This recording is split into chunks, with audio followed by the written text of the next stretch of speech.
मैं इस चोटी पर बैठा फल खा रहा था कि मुझे अचानक एक बड़ी सी छिपकली अपनी दो शाखा जबान सांप की तरह फुनकारते हुए नजर आई। वो छिपकली मुझे मुतवज्जे पाकर तेजी से मेरी जानिब बढ़ी। मैंने भी जान बचाने की खातिर चोटी की ढलवानी सतह पर छलांग लगाई और गिरकर नीचे लुढ़कता गया। एक दरख्त से टकरा कर रुका। दरख्त के टकराने से मेरी कमर में शदीद दर्द उठा। लुढ़कने से जो तकालीफ हुई थी वो अलग और स्पिंडली का दर्द अलग, मगर दिमाग काम कर रहा था। मुझे याद रहा कि एक बड़ी सी आदमखोर छिपकली मेरे पीछे है। मैंने उधर उधर नजर दौड़ाई। वो छिपकली भी तेजी से मेरी जानिब ही आ रही थी। शायद वो भी बहुत भूखी थी। मेरी सूरत में इसे एक अच्छा शिकार मिला था और वो उसे खोना नहीं चाहती थी। मुझे अपनी जान प्यारी थी। मैं अपनी खूबसूरत जवानी एक आदमखोर छिपकली के पेट की भींत नहीं चढ़ाना चाहता था। मैं हिम्मत करके उठा और छिपकली के मेरे पास पहुंचने से कबल ही साहिल की जानिब दौड़ पड़ा। लेकिन मेरी जख्मी टांग और नई चोटों ने मुझे ज्यादा दौड़ने की इजाजत ही ना दी, जिसका फायदा छिपकली को हुआ और वो आखिरकार मुझ तक पहुंचने में कामयाब हो गई। उसने मेरी एड़ी पर डस लिया, जिससे मेरी चीख निकल गई। मैंने फिर भी हिम्मत की और आगे बढ़ा, लेकिन 2 कदम चलकर ही मुझे यूं लगा कि जैसे डसा हुआ मेरा पांव मनोवजनी हो गया है और उसने जमीन से चुपके रहने का इरादा कर लिया है। इस वजह से मैं धड़ाम से नीचे जा गिरा। वो बड़ी सी छिपकली मौज से चलती हुई मेरे पास ऊपर आ गई। मैं डर के मारे चीखने लगा। इतने में एक शख्स न जाने कहां से कलाबाजी खाता हुआ आया और इसी के साथ ही छिपकली को बाहों में जकड़ते हुए मेरे ऊपर से उठाता हुआ लुढ़क गया। उनका क्या बना मुझे ये तो नहीं पता। अलबत्ता छिपकली के डसे का जहर मेरी टांग में फैल रहा था, जिसकी दर्द की शिद्दत से मैं एक दफा फिर से बेहोश हो चुका था। फिर जब होश आई तो देखा कि मैं 2 दरख्तों के दरमियान किसी झूले में लेटा हूं। मेरी एड़ी की जानिब अभी भी बहुत दर्द था, मगर कुछ लम्हों बाद वहां पर किसी चीज का छूना महसूस हो रहा था। जब मुझ में हिम्मत हुई तो आंखें खोलकर सर उठाते हुए देखा कि सुर्खी माइल भूरे नीम घुंघरियाले लंबे बालों वाला शख्स मेरी एड़ी के जख्म पर होंठ रखे हुए चूस रहा था। मैं डर गया और अपना पांव खींच लिया। वो भी चौंक गया और उठते ही तेजी से एक दरख्त की ओट में हो गया। मैं इस दर्द को महसूस करता हुआ करा रहा था, मगर मुझे इस शख्स की भी जरूरत थी। मैं जानना चाहता था कि वो कौन है और मैं कहां हूं। मैंने इसे पुकारा, मगर वो ओट से बाहर ना हुआ। उठने की कोशिश की, मगर दर्द की शिद्दत की वजह से ना उठा जा सका। फिर से आवाजें दी तो इस शख्स ने ओट से आहिस्ता से अपना सर बाहर निकाला। इसके यूं देखने से ही मेरा मुंह खिले का खुला ही रह गया। उर्दू हर्फ आ के ऊपर मद की सूरत की आंखें, जिनकी बाहरी नोक ऊपर को उठी हुई और नाक की तरफ की जरा सी झुकी हुई। दरमियान में बादामी आंख, जिसमें हल्के भूरे रंग के डेले थे। इसके ओठ से देखने का अंदाज ही इतना दिलकश लगा कि जैसे कोई फिल्मी सीन में हसीना अपने मुहिब को शर्माते हुए देखती है। मेरी जानिब से कोई सख्त रद्दे अमल ना पाकर वो ओठ से निकलकर सामने आ गया और मैं देखते का देखता ही रह गया। पेशानी के दरमियान से बुनती मांग वाले सुर्खी माइल भूरे नीम घुंघरियाले लंबे बालों के दरमियान इसका गुलाबी माइल सफेद चेहरा था। झेल सी आंखों के नीचे सुतवा नाक, जिसके नीचे भूरे बालों की खूबसूरत छोटी दाढ़ी, मूंछ के दरमियान गुलाब की पंखुड़ियों जैसे गुलाबी हों। सच है, सारे उर्दू व फारसी शुरा के दीवानों में महबूब के चेहरे की जो खूबसूरती बयान की गई थी, उसे हकीकत में देख रहा था। अगर वो ओट से बाहर ना आता तो मैं इसे लड़की ही समझता, मगर दाढ़ी मूंछ ने हकीकत आश्कार कर दी। इसका कद कम अज कम 6 फुट था। तगड़े बकरे जैसी गर्दन के नीचे इसका धड़, तितली नुमा फैला हुआ सीना, जिसके दरमियान में रेशमी से छोटे छोटे सुनहरी बालों की लकीर थी जो नाफ तक जाती थी। लेकिन एक अजीब सी बात लग रही थी, इसकी नाफ की नीचे भी नाफ जैसा ही सुराख था। शायद इसकी 2 नाफ थीं। निचली नाफ पर ही इसने तहमद लपेट रखा था, जो कि चमकदार कपड़े का लग रहा था। मैं तो उसे देखकर मबहूत ही हो गया। मुझे लगा कि शायद कोई परीजाद मेरी मदद करने पहुंचा है। मुझे एड़ी में दर्द का एहसास ना रहा था, वो बिल्कुल खत्म हो गया था। मुझे नहीं मालूम, लेकिन हाँ, अगर इस वक्त कुछ याद था तो सिर्फ यही कि मेरे पास कौन है। चंद लम्हे देखने के बाद डरता डरता मेरी जानिब बढ़ा। मैं झूले में ही लेटा उसे देखता रहा। वो आहिस्ता से हाथ आगे बढ़ाने लगा। मेरी कोई मुज़ाहमत न होने पर उसने मुझे देखते हुए अपना मुंह मेरे पांव के करीब कर लिया। फिर इसने दोबारा से मेरी एड़ी पर होंठ रख दिए तो मुझे एहसास हुआ कि वो मेरे जिस्म में फैलता हुआ सारा जहर चूस कर निकाल रहा है। मेरा इस पर एतमाद कायम होने लगा। जब वो मुकम्मल जहर निकाल कर खड़ा हुआ तो मैंने पूछा, कौन हो तुम? ये कौन सी जगह है? मैं यहाँ कैसे पहुंचा हूं? क्या मुझे यहाँ तुम लाए हो? शायद इसे मेरी किसी बात की समझ नहीं आई थी। मुझे भी एहसास हुआ कि भला वो मेरी उर्दू ज़बान कैसे समझता होगा। मैंने बंगाली और इंग्लिश भी ट्राई की, मगर न जाने ये दुनिया के किस खित्ते का जजीरा है। जहां तूफान आया था तो उसके पास पास बर्मा, थाईलैंड, इंडोनेशिया और भारतीय मकबूजा जजायर अंडमान व निकोबार ही हो सकते हैं। वो लोग मेरी ज़बान कैसे समझ सकते हैं? मैंने इससे इशारे में बात करने की कोशिश करते हुए अपने सीने पर हाथ रखकर कहा, मैं महरोज। फिर इसकी तरफ हाथ करके पूछा, तुम कौन? उसने मेरी तरह पूरी नकल की। मुझे खुशी तो हुई कि इसके मुंह से उर्दू के अल्फाज तो निकले, वो भी बिल्कुल सही। वो बहुत समझदार लगता था, मगर वो सिर्फ नकल कर रहा था। मैंने इसे समझाने की कोशिश की। आखिर काफी कोशिशों के बाद मालूम हुआ कि इसका नाम चिंदा है और वो भी रास्ता भटक कर यहां पहुंचा है। पहले तो वो मुझे वहीं झूले में छोड़कर चला गया। कुछ देर बाद वापस आया तो उसके हाथ में सब्ज रंग का कोई पेस्ट था। उसने इशारा किया कि अपनी शर्ट उतार दूं। मुझे कुछ शर्म आ रही थी, मगर वो एक मर्द ही था। मैं समझ गया था कि वो सब्ज पेस्ट मेरे जख्मों पर लगाना चाहता है जो पूरे जिस्म पर है। इसलिए मैंने अपनी शर्ट जैसे तैसे उतार दी। उसने जख्म देखे और फिर उन पर फूंक मारता रहा। इसकी फूंक से न जाने क्यों लगता था कि वो थोक फेंक रहा है। मैंने चौंक कर देखा, मगर ऐसा बिल्कुल नहीं था, अगरचे मुझे बहुत कराहत होनी थी। फिर वो सब्ज पेस्ट मेरे पेट और कमर के जख्मों पर मिलने लगा। मिलते हुए इसके हाथ अजीब ही अंदाज से मालिश कर रहे थे।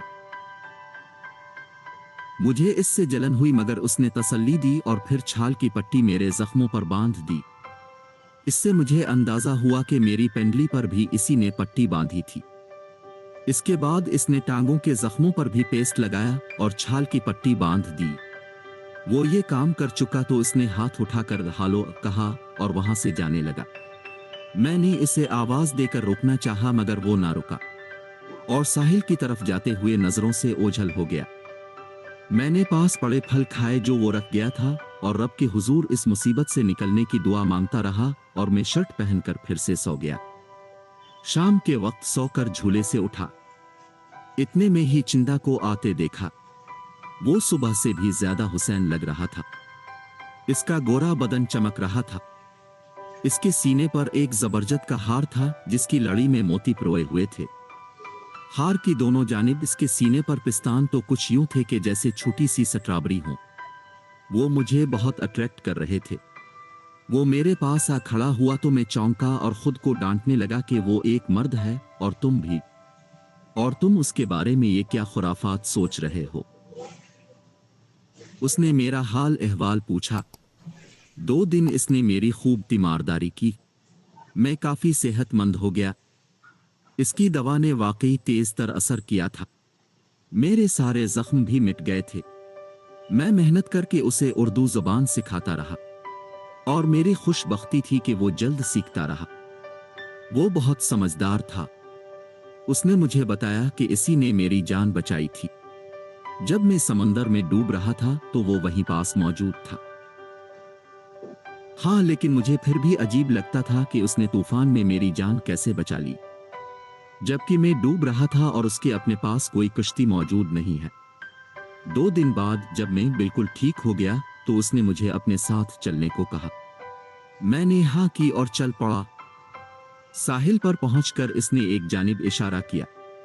मैंने देखा कि वहां रेत पर कुछ खाके बने हुए थे। चिंता आगे बढ़ा और उसने अपनी कुछ सीखी जबान और इशारों की मदद से वो खाके समझाने की कोशिश की। वो इसका माजी था। वो बताना चाह रहा था कि वो आज से कुछ साल पहले अपने कबीले के साथ साहिल के पास एक जजीरे पर रहता था। अचानक एक रोज कुछ उड़ती चीजों, जहाजों से कुछ फेंका बमबारी गया और उनका सारा कबीला तबाह व बर्बाद हो गया। सिर्फ चिंता और इसका भाई बच्चे थे। इसका भाई शदीद जख्मी था। 2 दिन बाद इसकी भी मौत हो गई। अब वो अकेला है। वो बहुत घूमा मगर उसे अपने जैसा कोई नहीं मिला जो उसके साथ रह सके। ये सब जानकर मैं हैरान और परेशान हो गया। मैंने इसे पूछा, मुझे अगवा करके लाए हो ताकि मैं तुम्हारे साथ रहूं? तो चिंता ने हाथ हिलाते हुए इनकार किया और मेरे पास आकर गिले लग गया। मैंने इसे खुद से दूर हटाया तो उसका चेहरा उतर गया। इसके चेहरे पर उदासी इस कदर थी कि वो बिला का मासूम मालूम हो रहा था। इतने खूबसूरत चेहरे पर कोई जालिम ही होगा जो उदासी लाएगा। मेरा भी दिल भर आया और मैंने आगे बढ़कर उसे गले लगा लिया। वो भी मेरे गिले लगकर बिलक बिलक रोने लगा। इसे चुप कराने के लिए मैं इसके सुर्ख रेशमी बालों में उंगलियां फेरने लगा और दूसरा हाथ इसकी कमर पर फेरते हुए तसल्ली देने लगा। इतने में मुझे अपने पेट पर कुछ चुभता हुआ महसूस हुआ। मैंने इसे खुद से अलग किया तो क्या देखता हूं कि उसके तहमत से सूंड जैसी छोटी सी चीज बाहर निकलकर सांप की मानिंद पेनी पेना रही थी। जब इसने मुझे यूं पीछे हटते और हैरान होते देखा तो वो समंदर की तरफ भाग गया। मैं अजीब शशोपंज में था। मैंने उसे आवाज दी मगर उसने एक ना सुनी। मैं सोचता रहा कि आखिर वो सब किया था। अगर वो इसका उज़्व तनासुल था तो ऐसा उज़्व तनासुल कैसे हो सकता है, चाहे वो कोई गैर मुस्लिम हो। ये तो कुछ और ही था। लेकिन अगर ऐसा ही था तो चिंता इसी वक्त भाग क्यों गया? रात तक ऐसे ही सवाल सोचता हुआ मैं आग जलाने का इंतजाम करने लगा और बार बार साहिल और अर्द गिर्द देखता कि वो कहीं से आ जाए। अगले दिन जब मैं मुंह हाथ धोकर जंगल की तरफ जाने लगा तो दूर साहिल पर एक पत्थर से परे किसी को लेटा हुआ पाया। मैं इस जानिब दौड़ पड़ा। क्या देखता हूं कि वहां पर चिंता जख्मी हालत में बेहोश पड़ा था। मैं पत्थर पार करके इसकी जानिब आया तो देखकर हैरान रह गया। वो इस वक्त अजीब ही हालत में था। मुझे लगा कि एक बड़ी सी नीली मछली ने इसकी टांगें निगल ली है। मगर जब उसे खींचने की कोशिश की तो मालूम हुआ कि उसे किसी भी मछली ने नहीं निगला हुआ, बल्कि वो मछली वाला धड़ भी इसका अपना है। यानी कि नाव से नीचे इसका सारा जिस्म मछली का था। आ खुदा, ये मुझे किस इम्तिहान में डाल दिया है? क्या तूफान में मुझे इस तिलिस्म हूत में ला फेंका है जिसका जिक्र उर्दू दास्तानों में मिलता है, जहां मछली नुमा इंसान रहते हैं। मैं कोई ख्वाब देख रहा हूं जो इतना लंबा है कि खत्म होने का नाम ही नहीं ले रहा। ना चाहते हुए भी मैंने अपनी उंगलियां दांतों तले दबाईं। दर्द की असल शिद्दत महसूस होने के बाद भी सब नजारा वैसे का वैसा ही था। मुझे समझ नहीं आती थी कि मैं क्या करूं। डर से चीखूं या दुनिया का अजूबा देखकर खुशी का इजहार करूं। मेरे सामने एक ऐसी शय मौजूद है जिसे सिर्फ दास्तानों में पढ़ा गया था, जिसे हम जलपरी कहते हैं। ये इसी का नर था। मैंने जल्दी से उसे उठाने की कोशिश की मगर इसका बदन बहुत ज्यादा भारी था। मैं समंदर से अपने हाथों के कटोरे में पानी लेकर आया और उसके मुंह में डाला। उसने पानी पिया और कुछ बड़बड़ाने लगा। मुझे समझ ना आ रही थी। मैं डरते डरते जरा सा पास हुआ तो सुना वो कह रहा था, मुझे खून पिला। ये सुनकर मैं दंग रह गया। अब क्या करूं? कहां से लाऊं खून? इसकी मदद क्यों करूं? कौन सा ये इंसान है? ये सब सवालात जहन में उमड़े आ रहे थे, लेकिन इंसानियत और मेरा ज़मीर मुझे इजाजत नहीं दे रहे थे कि मैं इसे छोड़कर जाऊं। वो इंसान ना सही, आखिर वो मेरा मोहसिन था। मैंने पहले तो जंगल की तरफ कदम बढ़ाया कि वहां से किसी जानवर या परिंदे का शिकार कर लाऊं, मगर फिर यह सोचकर रुक गया कि इसमें बहुत देर लगेगी। कहीं उसकी जान चली गई तो। मामला गंभीर सा हो रहा था। कुछ समझ ना आ रही थी। आखिर एक तरकीब सूझी। मैं इस पत्थर के पास गया और उस पर हाथ रख दिया। दूसरे हाथ से एक पत्थर उठाकर इसकी नोक जोर से अपने हाथ के किनारे पर मारी। इस दर्द से एक बुलंद चीख निकली, मगर वहां सुनने वाला कौन था सिवाय जंगल और इस नीम बेहोश आधे इंसान और आधी मछली की मखलूक के। मेरे हाथ से खून बहने लगा और मैं फौरन उठा और भागकर उसके सरहाने आ बैठा। मैंने अपना हाथ इसके मुंह के ऊपर कर दिया। खून के कई कतरे इसके मुंह में बह गए। इसके गिले की चोटी के उभार ने दिखाया कि खून उसके हल्क से उतर चुका है। चंद लम्हे बाद यकदम वो उठा और मेरा हाथ पकड़कर अपने होंठों से लगा लिया। मैं इंतहाई घबरा गया कि कहीं मेरा सारा खून न चूस ले। उसने खून का एक घूंट पिया और हाथ छोड़कर उछल गया। मैं इसे देखता ही रह गया। वो उछलकर कलाबाजी खाता हुआ समंदर में जा गिरा और लम्हों में ही नजरों से ओझल हो गया। मैं कुछ भी समझ ना पा रहा था कि क्या हुआ। मैंने अपनी शर्ट उतारी और उसका एक बाजू फाड़कर अपने हाथ के जख्म पर बांध दिया। मुझे भी थोड़ी सी नकाहत महसूस होने लगी। मुझे अपनी हालत संभालने के लिए कुछ खाना चाहिए था, इसलिए जंगल की तरफ चला गया और दोपहर तक मैं कुछ न कुछ खाता रहा। वहां के फलों में कुछ ऐसी बात थी कि सब कुछ जल्द हजम होता और मेरी सेहत भी बहाल होती रही। मैं 3 दिन शिद्दत से इसका मुंतजर रहा।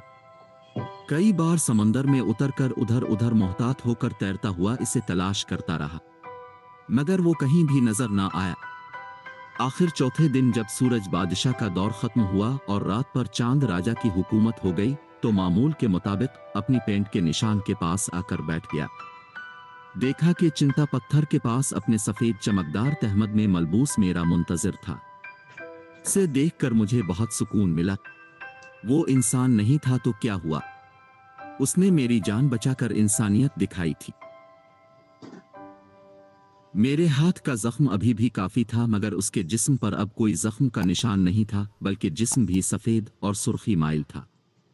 इसके हाथों में एक भुनी हुई मछली थी जो वो मेरे लिए लाया था। मैंने इससे मछली ली और खाने लगा। इस दौरान वो मेरे सामने बैठकर प्यार से देखता रहा। तो तुम इंसान नहीं हो? मैंने इससे पूछ ही लिया। वो तो तुम जान गए।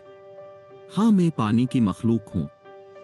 तुम आदमजाद हमें जलिपर कहते हो, लेकिन मैं तुमको खोना नहीं चाहता था, इसलिए तुम्हें नहीं बताया।